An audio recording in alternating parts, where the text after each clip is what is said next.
So there's a question a lot of Americans are asking themselves right now, and not necessarily out loud. And that is, if you had to leave the US and move somewhere internationally, where would you go? Not just as a maybe someday pipe dream type of thing, but a genuine, legitimate plan to move abroad. Where would that be? If you're new to my channel, I'm Kristin. I've spent 15 years of my life abroad in 65 countries. I'm currently living in Europe right now, and I have a relocation company that's helped thousands of people move abroad. So this question isn't just theory to me, it's a reality that my clients and I live day in and day out. And after 20 years of helping people do this, I can tell you what's really important, and it's not the plane ticket and it's not the passport, but it's whether you actually choose a country that fits you, your lifestyle, and your budget. Get it right and you can design a life that you love. Get it wrong and you'll soon find out that the country where you are won't fix things for you. So if I had to leave the US this year, there is one country that I would choose above all the other ones. And I'm gonna share with you which country that is in just a moment, along with 2 different visa pathways for you to move there.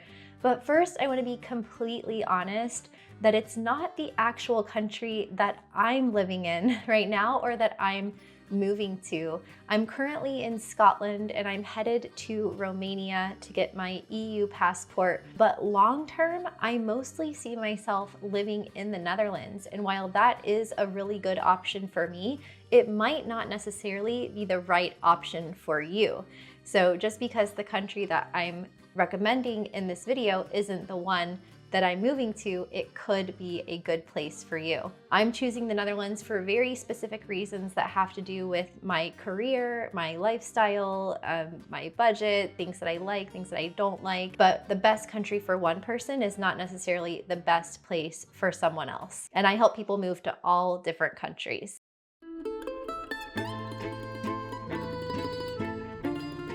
And let me be clear who this country is a good match for. I think it's really good for the everyday American, somebody who can work remotely or who's retiring abroad and doesn't earn millions of dollars per year. Maybe you earn $2,000, $3,000, $4,000, $5,000 per month. You know, an average income, not someone who is off buying golden visas and golden passports around the world. So for normal people on a normal budget, these are the 6 things that you should look for in choosing a country. The first one is a visa that you can qualify given your age, your work activities, or your retirement, and how much income you earn. A remote worker and a retiree don't walk through the same door to live in a country, so I'm going to explain the difference between these 2 pathways in just a moment. Second is good quality healthcare that you can actually afford. I know by working with a lot of retirees that this is one of the major premises keeping them up at night to even be able to stay in the United States if they wanted to. So if that's a concern for you, you're in the right place. And the third thing is a cost of living that you can actually achieve, not some kind of fantasy budget, but just to make sure that you can afford to live in the place that you're going with the income that you currently receive, and making sure that you can continue to receive that income once you get there. Fourth is a path to permanent residency or citizenship in the future. If you're thinking about moving abroad long term, then you want to make sure that you're on a visa pathway that will allow you to stay there if you meet the criteria, and even possibly obtain citizenship in a country if that's something that's important to you. 5 is a lifestyle you'd enjoy waking up in, the climate, whether you can walk to get what you need, the food, the culture, the texture of an ordinary day. This is a box that many people skip, but it's one that still can decide whether you love it there 3 years later. And the 6th thing, which a lot of people don't think about, is your ability to return to your home country if needed. So if you have a family member that gets ill, or someone has a baby, or there's a wedding, something like that, that you're not on the other side of the world in a different hemisphere and having to travel like 24 to 48 hours to get back. That's pretty important too.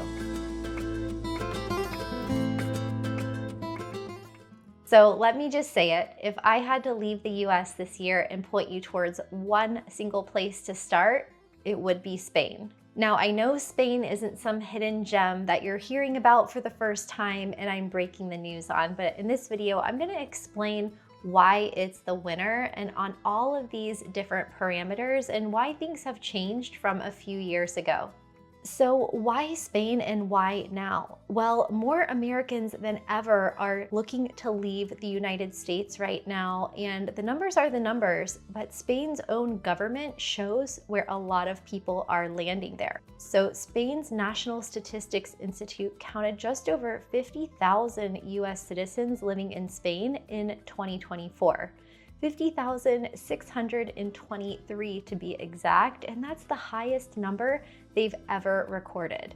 The number's climbing fast too, up by roughly 10,000 people in 2 years, a 25% jump since 2022. A separate government count put that figure at 48,000 Americans who have legal residency there as of 2025. So different method, but same story.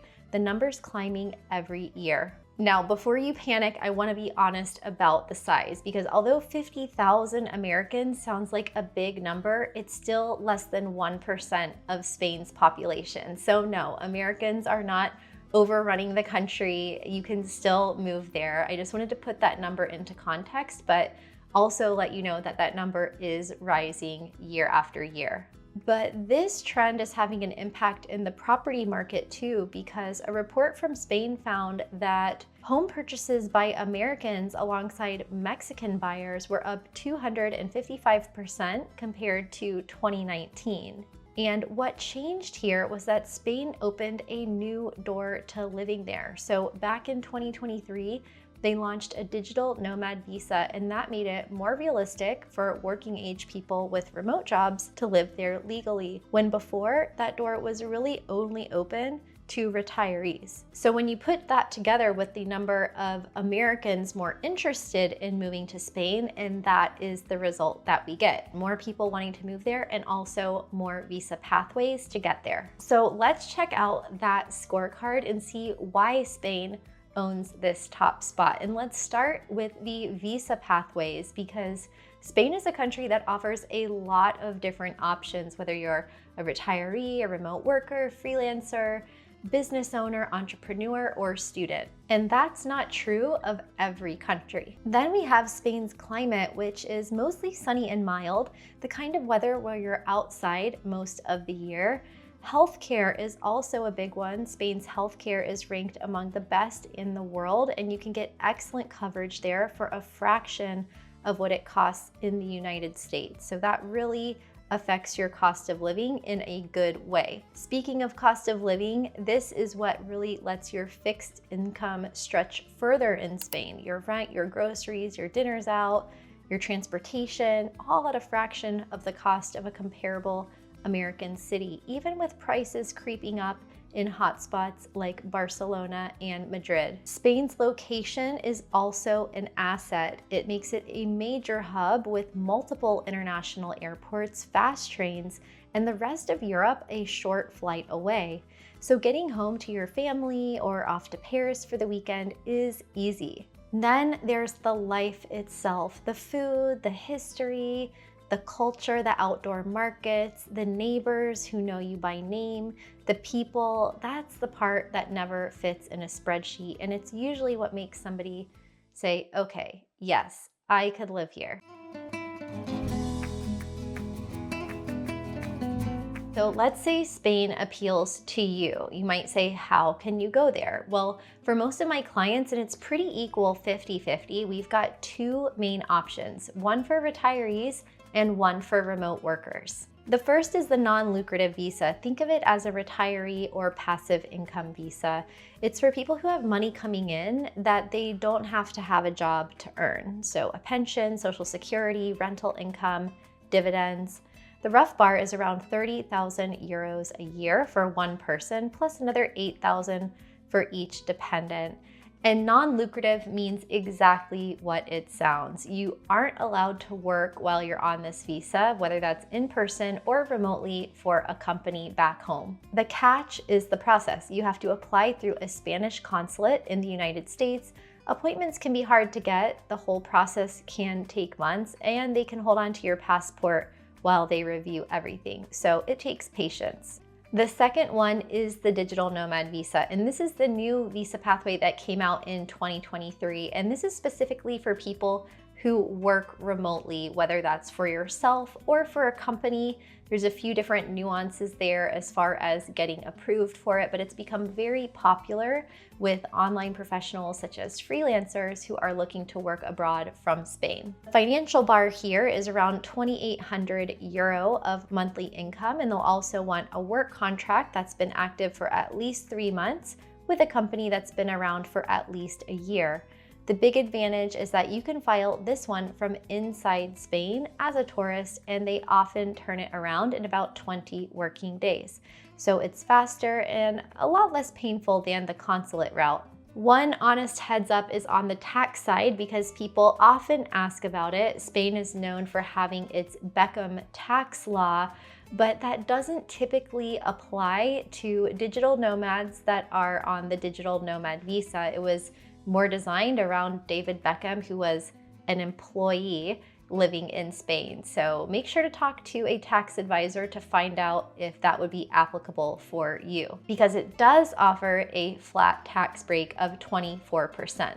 Otherwise, Spain is on a progressive tax scale. Now, I would be doing you a disservice here if I said that Spain was perfect, because in reality, no country is. So there are always some downsides, and these are the parts that a lot of YouTube videos skip right past or blow out of proportion. So the first thing is that the income requirements are real. If you don't have a high enough pension to qualify for the non-lucrative visa, that would be a problem. And same with the digital nomad visa, or if you don't have enough work experience to qualify for that, you'll need to wait until you do before you would get approved. So I'd rather you know that now rather than 3 months down the road when you're far into the paperwork. Another thing is that the non-lucrative visa process can test your patience, kind of similar to some of the other retirement visas that come out of Europe. The appointments can be hard to get, the timeline can sometimes stretch out, and you can also be without your passport for a portion of that time. Taxes don't disappear either, because once you spend more than 183 days in Spain in a calendar year,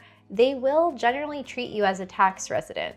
Another important part is that the US taxes you no matter where you live, so you will have to continue filing a tax return back home. It's manageable, of course, and I've actually been doing it for years, but you do need to know which forms you need to file as a US citizen living abroad, or make sure to hire a tax consultant that knows what they're doing. It took me about 7 years to find the right people, so I will leave a QR code here to one of the US expat tax advisors that I recommend, and you can also get a discount if you use my code.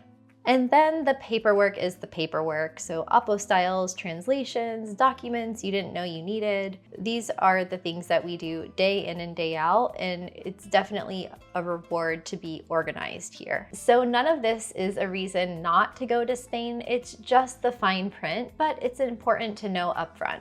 So the real question here is, how do you know that Spain is your place? Can you just watch a few YouTube videos and make that decision? That question about where to move in the world is really at the heart of what I do.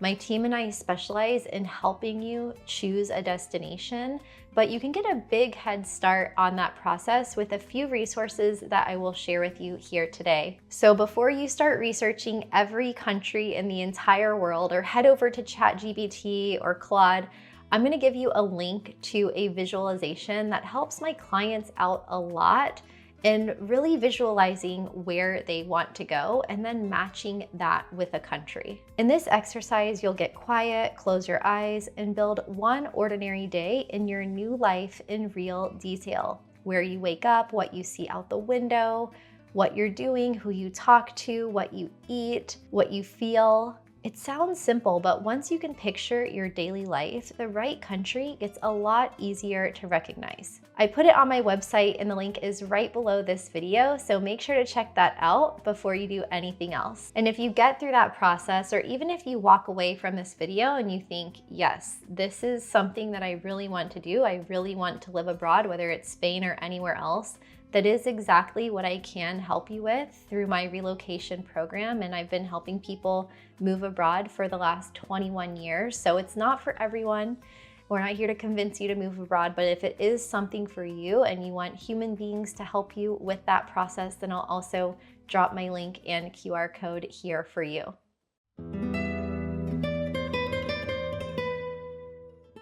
So let's meet a couple of people who actually moved to Spain. I want to introduce you to my clients, Bob and Daphne. Bob and Daphne are a retired couple that spent their careers in the telecom industry in Atlanta. And then last year, they moved to Valencia on Spain's East Coast, one of the highest rated cities in the world for quality of life. They thought about having a European adventure for years, did their homework, did a lot of research, came to us to get some help, and now they are happily living in Spain. And their cost of living dropped a lot because of it. So they rent a furnished 2-bedroom apartment close to the center of Valencia for 1,500 euro per month.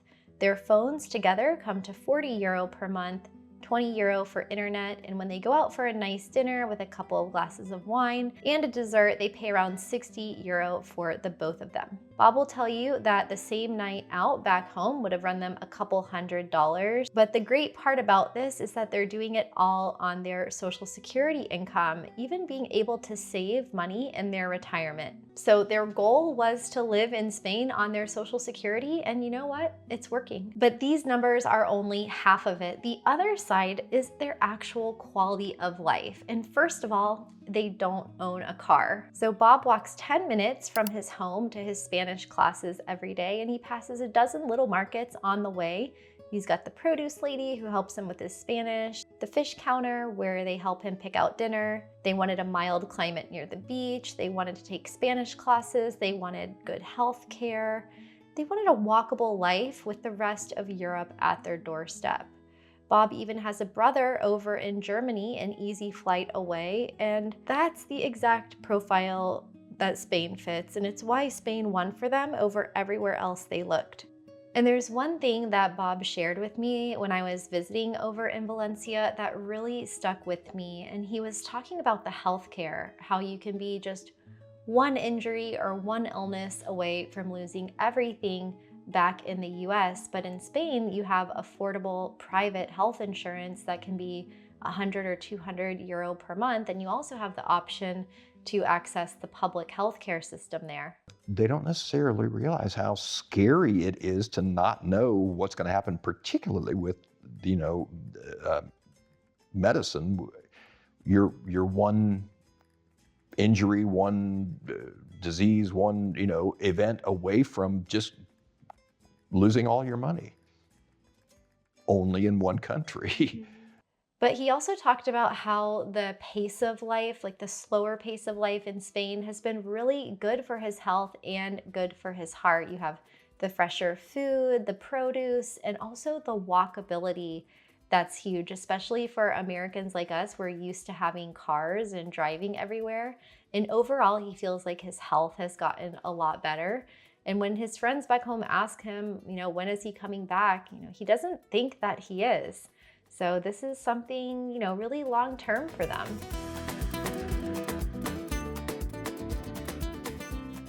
So if this idea of living abroad works so well and is accessible to more people than you'd think, then why isn't everyone doing it?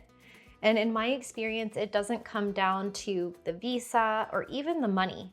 It's something else. The biggest thing I see is the fear of never having done it before. A lot of people that I've worked with have never moved abroad, of course, but they also don't know anyone personally who's moved abroad. So, your friends, your family, your coworkers, you're not necessarily getting that encouragement from other people to do it because they've never done it either. Friends, family, society in general, school system, nobody's out there telling you to sell your house and move to another continent. That wouldn't be good for the economy, right? So you think about it for likely years before ever really taking action on it, because there's always that seed of doubt in the back of your mind. And I just want to say that if that's you, you're completely normal, because I've talked to thousands of people and everybody feels that a little bit when they're first exploring this idea. So you're not crazy and you're not alone, because in more than 20 years of helping people move abroad and almost that long living abroad myself, I've helped more than 1,500 people do it, and I've seen it a lot. But one thing I've never witnessed is someone telling me that they regretted moving abroad. Even if they did decide to come back to the US at some point, sometimes it's for family reasons, sometimes for their job, whatever that reason is, any amount of time living abroad is so enriching and so fulfilling that it's better than nothing, right? So even if you do go for a few months or a year, for some people they study abroad for a semester and that completely changes their life. So even if you don't stay forever, then that is still going to give you so much value in your life. The second thing is the opposite problem. Analysis paralysis. Who can relate to this one? I think we've all been there. A lot of people who want to move abroad are very smart, very organized, very careful people, big planners, right? Type A personalities, I'm one of them. So we want to do research, and more research, take trips, spend thousands of dollars on every exploratory trip, see a lot of countries all around the world. And then I've seen people spend years and tens of thousands of dollars doing that, and probably 10,000 hours on Google and Facebook and Reddit and YouTube and AI researching for all of that to come back full circle to square one, to be like, wait, where should I go again? How do I get there? When do I leave? And also during that time researching, a lot of things change. Visa policies could change, tax policies could change. So it's almost like the longer you spend, then you have to start over from the beginning. So that's why I created my visualization, to kind of block out all of the noise of what everyone else is doing and focus on what's best for you, what you see, what your inner voice is telling you, what your subconscious is offering to you. Let's say Spain is sticking with you. What do you do next? Well, there's 3 things you can do. First, figure out which visa is best for you. Is it the non-lucrative visa? Is it the digital nomad visa? Is it a different type of visa that Spain offers? And you can find this information online or through a relocation consultant, a residency attorney, immigration. Second, confirm your income before starting to gather any documents or start applying for a visa. Because if you're a retiree, chances are you can collect your income abroad, but if you work remotely, especially for a company, you might need to get some permission from your boss or HR or the owner of the company to let you move abroad. And this is actually a real sticking point that I have seen people had to cancel their relocations because they couldn't get that permission from their workplace. So make sure you have that, or that you're in a job by yourself, working independently, and you have enough experience to be able to make ends meet and move at the same time. And third, once you've decided that this is a viable option for you to go abroad, then reach out and get some help. There's no harm in going in alone, but there's also no harm in getting support. So reach out to someone that you know who's already moved to the place that you're going, reach out to a relocation consultant, reach out to an immigration attorney. This is likely something that you'll only have to do once, and so it does pay to get some advice from someone who's done it first. So that's my honest answer. If I had to choose one country to move to in 2026, it would be Spain. You've got the visa pathways, the low cost of living, the awesome quality of life, the solid healthcare, the safety, the sunny climate. It really ticks a lot of boxes on that scorecard we talked about. It's the top country my clients want to move to. A record number of Americans are going there right now. For Bob and Daphne, it worked out, and it could be the place for you. So deciding to move abroad, that's step 1. Knowing where to move, that's step 2. And if you want to know my 10 steps for leaving the United States to move abroad, make sure to watch this video next.